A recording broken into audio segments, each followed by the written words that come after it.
अधिक समय व्यवहार करुछंती कि हेडफोन बाहरुछि मारात्मक केमिकल रिसर्च रे हला बड़ खुलासा।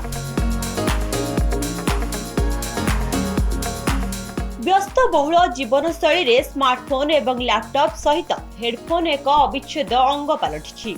ऑफिस काम हेउ कि ऑनलाइन क्लास किंबा मनोरंजन पाई गीत सुनिबा लोके घंटा घंटा धरी कान रे हेडफोन लगाई रहउछंती। किंतु आपण जानंती कि जेउ हेडफोन आपनकु दुनियार कोलाहल दूरे रखुछि ताहा आपनक शरीर भीतर को धीरे धीरे विष भरुछि।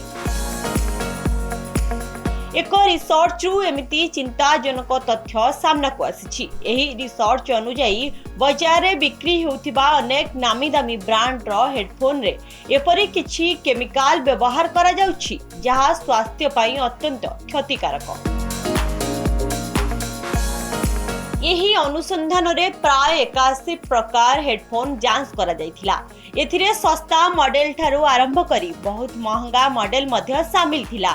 परीक्षारू जणा पड़िछि जे प्राय समस्त हेडफोन रे प्लास्टिक को मजबूत करबा पई बीपीए एवं बीपीएस भली केमिकल व्यवहार करा जाउछि। एही केमिकल गुडिक दीर्घ समय धरी त्वचार संस्पर्श रे रहिले शरीर उपरे कुप्रभाव पकाए। हेडफोन सीधा सड़क आम कान एवं मुहर चर्म को छुई थाए। व्यवहार समय रे कान पाखरे सृष्टि होउथिबा गरम एवं झाड़ जोगु प्लास्टिक रे थिबा एही केमिकल गुडिक धीरे धीरे तरली चर्म माध्यम रे शरीर भीतर को प्रवेश करे। विशेषकर युवपीढ़ी एवं शिशु माने जो माने लगातार अनेक समय धरी हेडफोन व्यवहार करते सेमानंक पई विपद सबुठु अधिक। वैज्ञानिक मानक कहिबा अनुसार यही केमिकल गुडिक शरीर हार्मोन संतुलन को बिगाड़ी दिए।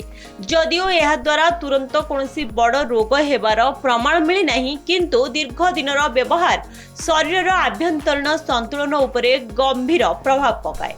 आश्चर्यर कथा होउछि कंपनी गुडिक सेमानक प्रोडक्ट रे क्यों केमिकल व्यवहार करूछंती से विषय रे कोनोसी स्पष्ट सूचना दियंती नाही।